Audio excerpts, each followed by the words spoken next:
Astaghfirullah. Assalamualaikum warahmatullahi wabarakatuh. Alhamdulillah wassalatu wassalamu ala rasulillah wa ala alihi wa sahbihi wa mawalah wa la hawla wa la quwata illa billahi wa ba'du. Alhamdulillah kita bisa kumpul lagi di Kaila Catering ini. Salawat serta salam kita hadiahkan kepada Rasul kita Nabi besar Muhammad sallallahu alaihi wasallam. Dan saya minta maaf karena tadi ada sholat gerhana, jadi agak telat. Dan karena memang kondisinya sedang gerhana bulan dan masih juga gerhana bulan, karena diperkirakan sekitar sampai jam 9 ya gerhana itu. Maka malam ini juga kita akan membahas seputar gerhana juga. Khotufidin yang dimuliakan Allah subhanahu wa ta'ala, gerhana ini adalah tanda dari tanda-tanda kuasa Allah. Artinya bahwa gerhana itu sama dengan musibah-musibah yang terjadi, sama dengan gempa, sama dengan tsunami, sama dengan banjir bandang, sama dengan puting beliung yang mengangkat rumah-rumah. Itu kurang lebih saja. Lah gerhana itu sama dengan itu semua. Makanya Allah subhanahu wa ta'ala berfirman, wa ma nursilu bil ayati illa takhwifa. Tidaklah kami utus tanda-tanda kebesaran Allah kecuali dalam rangka menakut-nakuti hambanya. Harusnya malam ini kita takut. Karena biasanya setelah terjadi gerhana itu biasanya banyak musibah. Kita tidak tahu. Karena musibah itu juga terjadi karena maksiat kita. Lah gerhana ini tanda kasihan Allah kepada kita, kita diingatkan. Supaya selama ini yang futur, yang malas ibadah, yang banyak maksiat, supaya kembali bertobat kepada Allah Azza wa Jalla dengan ditampakkan gerhana. Harusnya kita takut. Yang heran di negeri kita ini justru tidak takut, malah ada gerhana-gerhana tertentu justru ditunggu-tunggu itu. Selfie pula dia dengan gerhana.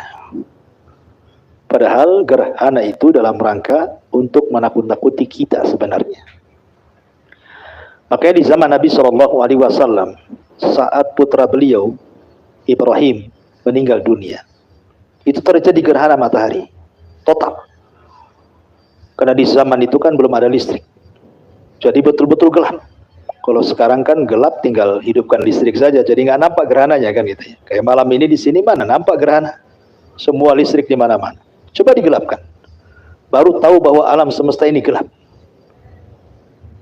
Makanya Nabi SAW saking ketakutannya tiba-tiba gelap mendadak, maka Nabi SAW langsung lari. Sampai ada hal yang dilupakan untuk diambil, kemudian langsung masuk ke masjid.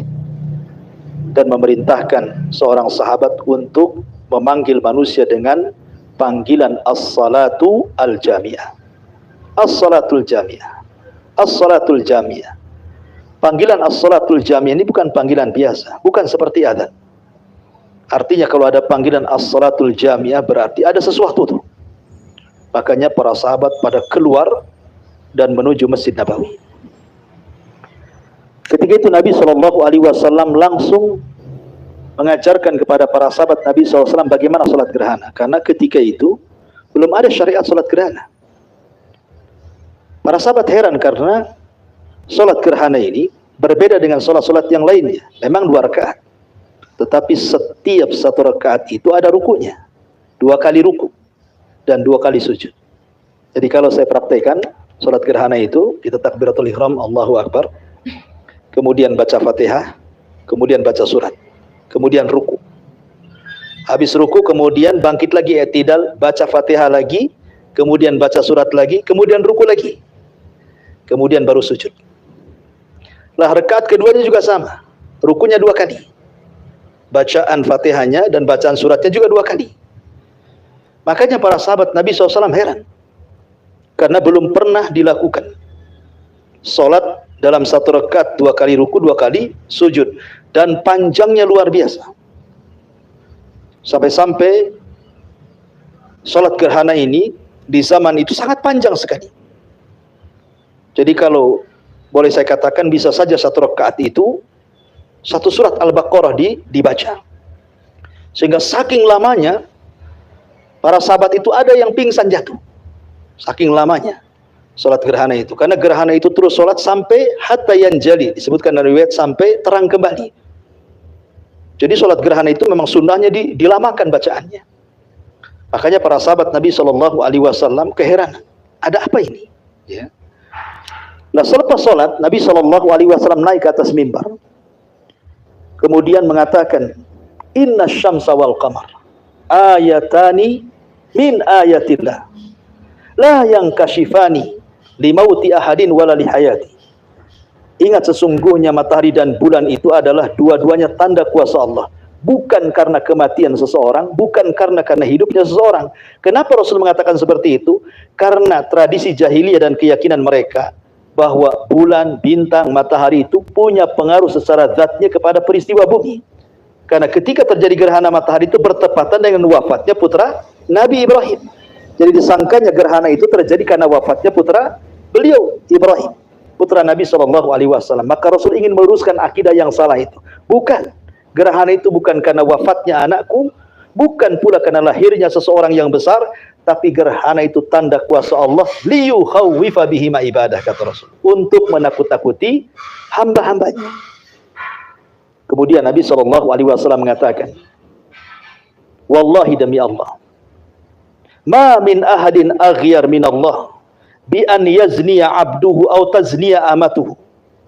Wallahi law alimtum ma a'lamu la dhahiktum qalilan wa la bakaitum katsira. Kata Rasul, demi Allah, tidak ada seorang pun yang lebih cemburu dengan Allah ketika melihat ada seorang hamba sahaya laki-laki atau perempuan berzina. Demi Allah, kata Rasul, aku sudah diperlihatkan neraka. Kalau kalian tahu kedahsyatan neraka yang aku lihat, kalian akan sedikit tertawa dan banyak menangis, kata Nabi.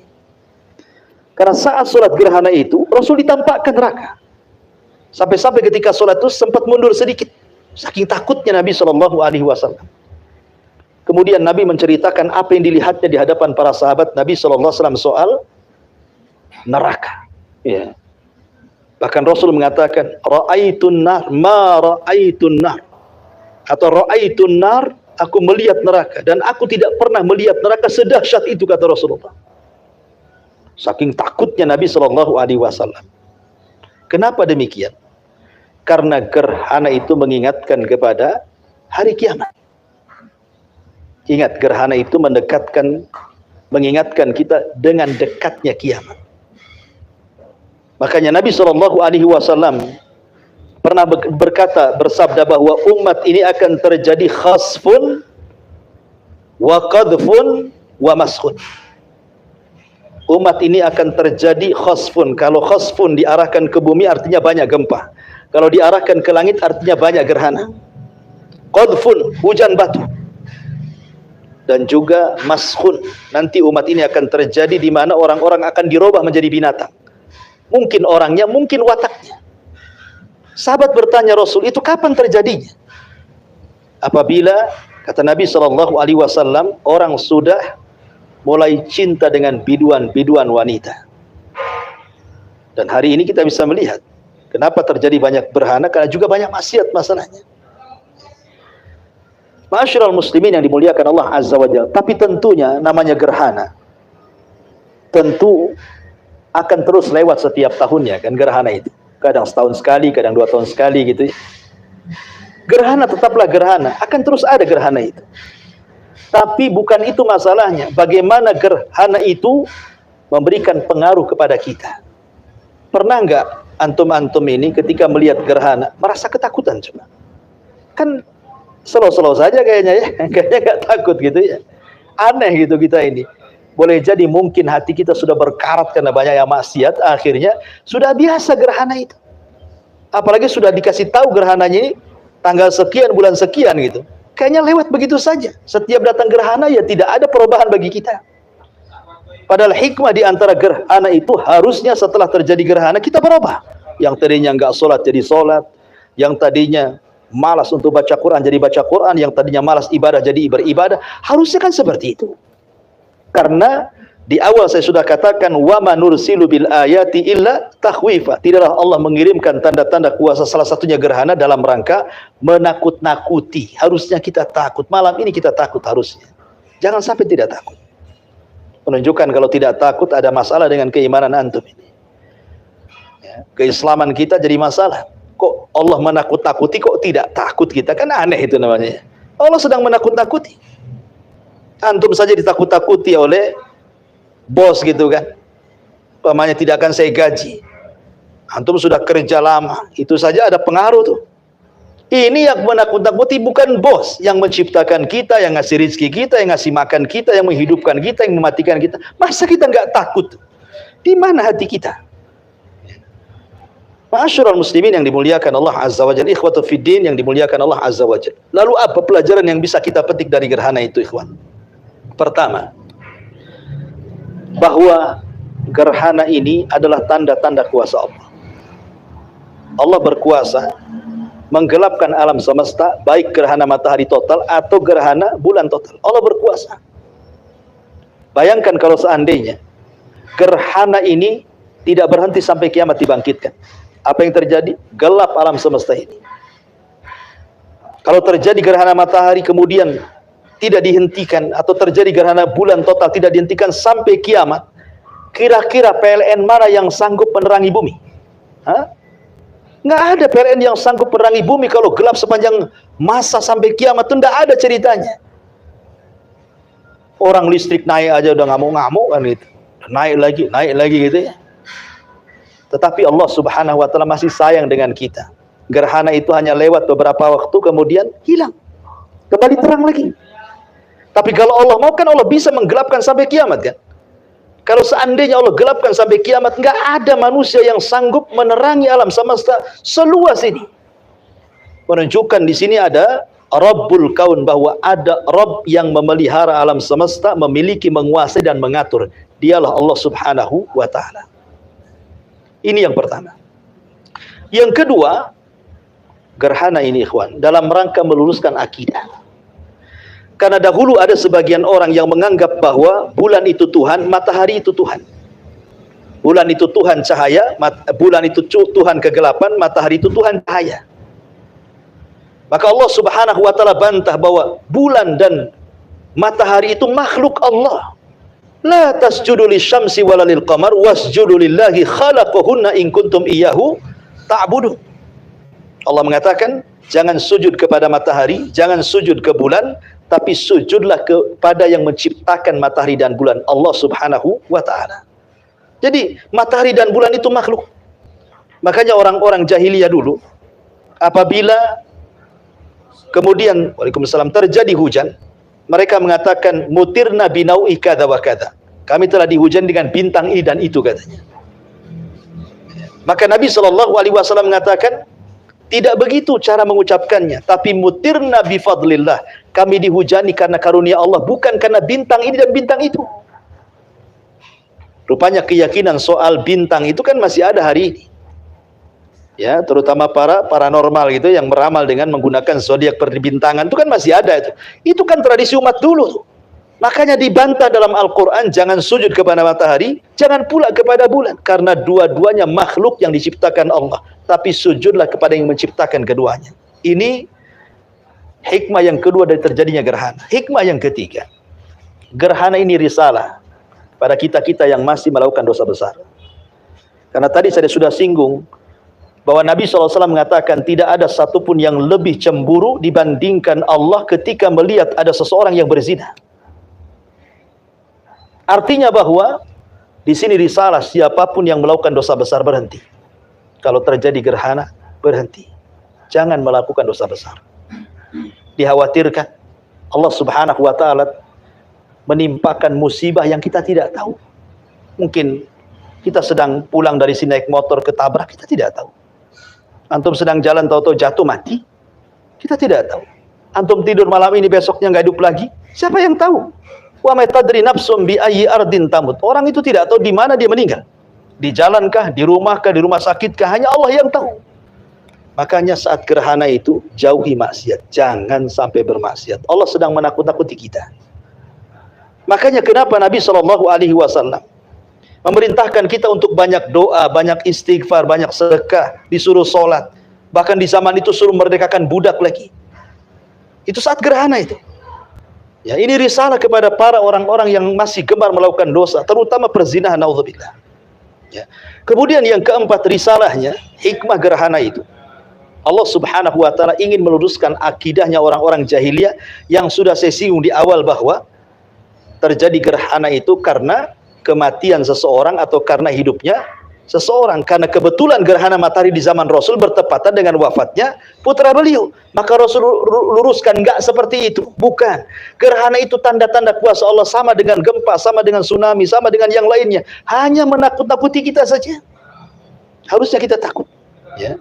Kemudian yang kelima risalahnya adalah bahwa terjadi gerhana ini adalah tadkiriyah, mengingatkan kita bahwa gerhana ini diingatkan dengan kiamat. Karena nanti pada hari kiamat itu, bulan-bulan, semua bintang-bintang yang di langit itu semua akan dijatuh-jatuhkan, matahari dan bulan akan dikumpulkan dan akan digelapkan seperti layaknya gerhana. Fa'idha barikal basar wa khasafal qamar wa jumi'asy syamsu wal qamar. Apabila pada hari itu mata terbelah karena ketakutan, terjadi gerhana bulan, matahari dan bulan dikumpulkan, kemudian digelapkan alam semesta. Jadi kalau kita mau berpikir bahwa gerhana ini muqaddimah kepada gerhana yang jauh lebih dahsyat, kapan itu? Ketika terjadi kiamat. Ya, jadi gerhana ini mengingatkan kepada kiamat sebenarnya. Kemudian yang terakhir, bahwa gerhana ini ada indhariyah. Indhariyah itu artinya kita diperingatkan oleh Allah. Diperingatkan oleh Allah. Setelah kemudian terjadi gerhana, kita sadar atau tidak? Pertanyaannya kan itu. Sadar atau tidak gitu? Lebih baik lagi atau tidak? Diperingatkan oleh Allah Azza wa Jalla. Karena Allah tidak mengutus gerhana kecuali untuk menakut-nakuti. Masa kita tidak takut, tidak sadar? Kok sudah ada gerhana masih tenang-tenang saja ya? Maka jangan seperti itu. Ya, karena gerhana ini dalam rangka indar, Allah sedang memperingatkan kita. Kita tidak tahu setelah gerhana ini ada banyak musibah, kita tahu. Tapi umumnya kan seperti itu. Kalau habis gerhana nanti ada aja musibah itu. Musibah besar. Dan itu sudah sering kita lihat di negeri kita kan. Kalau habis ada gerhana nanti ada apa saja kan. Kita tidak tahu. Ya, seandainya setelah terjadi gerhana itu, kemudian manusia sadar, kembali sholat, kembali beribadah, kembali baca Quran, hadir di majelis taklim, kembali bertobat kepada Allah, insya Allah tidak akan musibah setelahnya. Karena musibah itu terjadi karena kemaksiatan kita kepada Allah Azza wa Jalla. Diingatkan tidak ingat, ditakuti tidak takut. Wajar kalau seandainya dikirim banyak musibah. Karena Allah Subhanahu wa taala yang mengatakan seperti itu. Ma asabakum min musibatin fabima kasabat aidikum, tidaklah ada musibah yang menimpa kalian kecuali karena ulah tangan kalian. Karena maksiat kalianlah terjadi musibah banyak. Setelah ditakuti malah nggak takut, diingatkan malah nggak ingat. Ya wajar banyak musibah akhirnya. Ya kalau musibah itu tidak menimpa kita, kalau menimpa kita. Ya, makanya ikhwatu fillah muliakan Allah Azza wa Jalla, gerhana ini jadikan pelajaran. Jangan lewat begitu saja. Ada pelajaran hikmah di dalamnya. Kemudian pembahasan yang terakhir, ya. Apa yang harus dilakukan saat gerhana? Tadi saya sudah singgung. Pertama, banyak berdoa. Berdoa kepada Allah Subhanahu wa taala agar kita diperbaiki lagi, agar kita istiqomah lagi, ya. Kemudian yang kedua, banyak bersedekah. Bersedekah saat gerhana ini, banyak bersedekah. Sedekah itu tidak harus jutaan, ratusan juta. Ya, sekemampuan kita lah sedekah itu. Berapalah, 1.000, 2.000, yang penting ikhlas. Ya kan? Kita sedekah. Cari kotak masjid, cemplungkanlah di kotak masjid. Masjid banyak, musola banyak. Ya, atau mungkin ada tetangga yang fakir, yang miskin, kita kirim makanan saat gerhana itu. Karena itu salah satu penolak bala. Sedekah itu kan yang menjadikan kita tidak terkena musibah. Ya. Makanya orang sakit saja, cara mengobatinya salah satunya dengan sedekah kan. Kalau seandainya orang sudah ke dokter, sudah ke rumah sakit, sudah diruqyah, sudah macam-macam, masih juga penyakitnya tidak diangkat, kata Rasulullah, Apa? Dawau mardokum bisadaqah. Obati orang sakit kalian dengan sedekah. Nah, kalau keluarga antum ada yang sakit parah gitu ya, sudah ke dokter nggak sembuh-sembuh, arahkan, cobalah sedekah. Sedekah, boleh jadi dengan sedekah itu Allah hilangkan penyakitnya. Itu salah satu obat yang mujarab sebenarnya, sedekah itu. Dahulu ada seorang imam ahli hadis namanya Imam Hakim. Ma'ruf Imam Hakim, pengarang kitab Mustadrak, dan karyanya luar biasa. Dia punya luka, lukanya itu tidak pernah sembuh. Akhirnya dia datang kepada Imam As-Sabuni untuk didoakan, ya Imam, doakan saya, ajak murid-murid agar penyakit saya sembuh.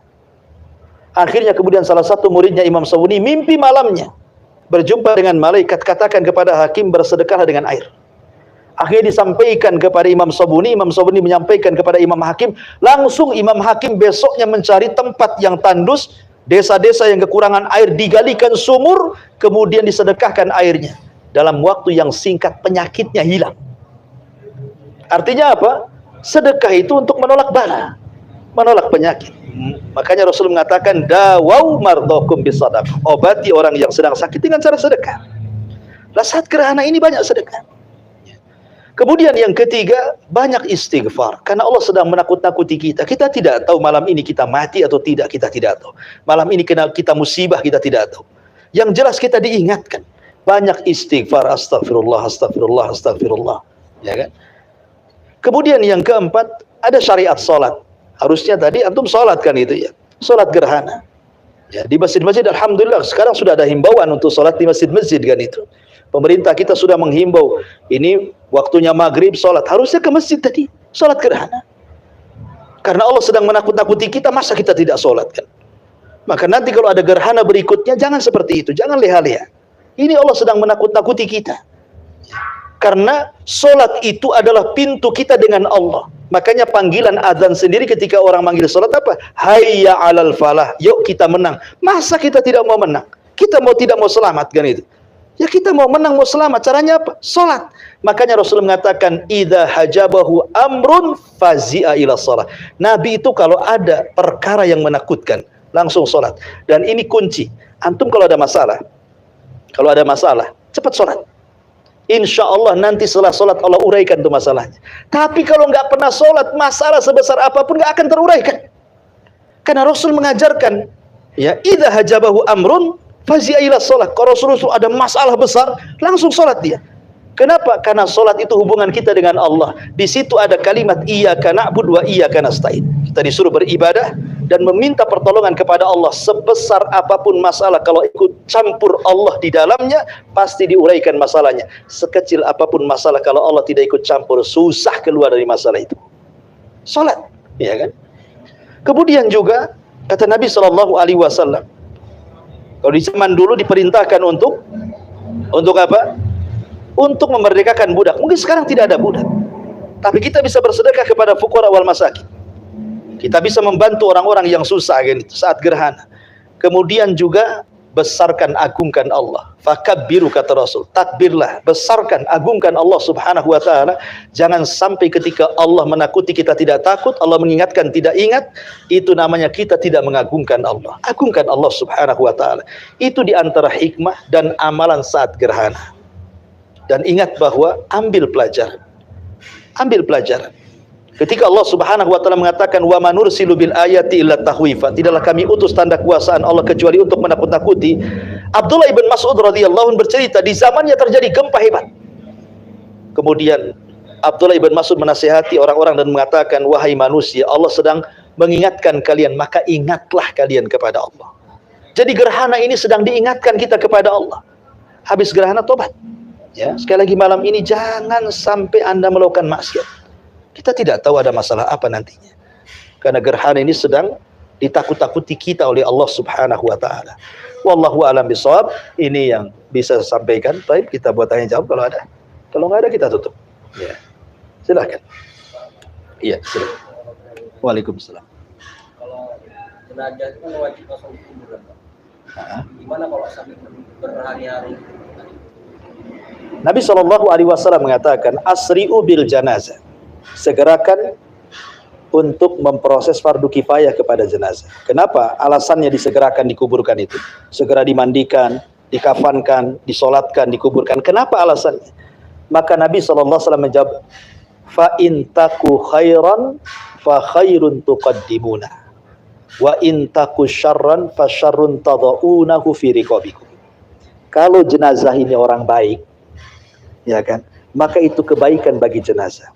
Karena dia ingin cepat masuk kuburan, ditanya malaikat, sukses dari pertanyaan, masuk nikmat kubur. Pintu sorga dibukakan, dihantarkan pakaian, dihantarkan wewangian, dihantarkan makanan dari sorga, dan itu lebih nikmat dibandingkan dia di dunia. Senikmat apapun dunia, lebih nikmat kubur. Dan kalau dia meninggal seorang mukmin dan dia orang baik, itu sama dia dengan beristirahat dari dunia. Dunia ini tempat bala ujian. Kalau dia mati, selesai. Bagi orang yang beriman, dia akan tenang. Ya. Tapi kalau dia orang jahat, itu sama dengan meletakkan kejahatan di rumah kalian. Jadi kalau jenazah ini orang jelek, orang jahat, ya, dibiarkan berhari-hari, itu sama dengan membiarkan keburukan dalam rumah. Bagaimana kalau ketika dia tidak cepat dikuburkan, Allah azab, Allah timpakan bencana di dalam rumah itu karena ada jenazah itu. Siapa yang kena? Bukan dia saja. Makanya Allah mengatakan, wattaqu fitnatan la tusibanna alladziina zalamu minkum khassa, takutlah kepada fitnah. Kalau sudah menimpa itu bukan orang jahat saja yang kena, orang baik di sekitarnya pun kena imbasnya. Makanya segerakan. Ya. Ustaz, oh nanti itu kasihan saudaranya belum datang dari Medan, dari Jawa, dari Padang, dari mana-mana. Nggak ada urusan dengan mereka. Mereka datang lo nggak manfaat bagi si mayat. Emang apa manfaatnya? Dia sudah mati. Ya, kuburkan saja. Kalau dia datang ke kuburan berdoa, apa sulitnya? Ya, nggak ada urusan. Mau siapapun yang datang kepada jenazah orang jauh, itu nggak akan manfaat sama dia gitu. Yang manfaat bagi dia itu amal dia ketika masih hidup. Idza mata ibnu Adam in qata'a amaluhu illa min thalathin, shadaqah jariyah aw ilmin yuntafa bihi aw waladin shalihin yad'ulahu. Yang manfaat itu sedekah yang mengalir, kemudian ilmu yang bermanfaat yang disebarkan, kayak kajian seperti ini nih. Antum sebarkan lagi, ditulis, diringkas, ya, kemudian disebarkan di WA ke grup-grup. Nah, itu ilmu yang bermanfaat. Atau Anda jadi anak yang soleh atau punya anak yang soleh, mendoakan ke orang tuanya. Kalau nunggu orang itu nggak ada manfaatnya, kan itu. Kasihan nanti si Anu nggak bisa lihat, itu kan terakhir. Nggak ada manfaatnya. Segerakan. Ya, segerakan. Makanya dalam langkah jenazah saja suruh cepat. Jadi suruh cepat kita ini. Karena dikhawatirkan kalau dia orang baik, kita zalim kepada dia. Kok nggak disegerakan? Harusnya dia sudah dapat nikmat kubur. Kan kita zalim sama si mayat akhirnya kan. Kalau dia orang jahat, sama saja meletakkan keburukan di rumah. Gimana kita meletakkan keburukan di rumah? Mana akalnya? Segerakan dia. Supaya tidak terkena imbas ke yang lain. Ya memang itu syariatnya seperti itu. Disegerakan. Asri'u bil janazah, kata Rasul. Segerakan jenazah itu. Jangan dibiarkan. Ya. Wallahu a'lam. Ya, ada lagi? Hah? Sudah? Alhamdulillah. Ya, mudah-mudahan malam ini, malam gerhana, bisa kita petik hikmah dan pelajarannya. Fa'tabiru ya ulil absar. Ambil pelajaran gerhana ini, karena ini datangnya pun jarang-jarang. Allah sedang mengingatkan kita. Boleh jadi mungkin gerhana tahun kemarin, selama setahun ini kita banyak dosa, karena kita tidak tahu. Dengan gerhana itu kita diingatkan tobat, gitu ya. Subhanakallahumma bihamdika asyhadu an la ilaha illa anta astaghfiruka wa atubu ilaik. Allahu ta'ala alam. Assalamualaikum warahmatullahi wabarakatuh.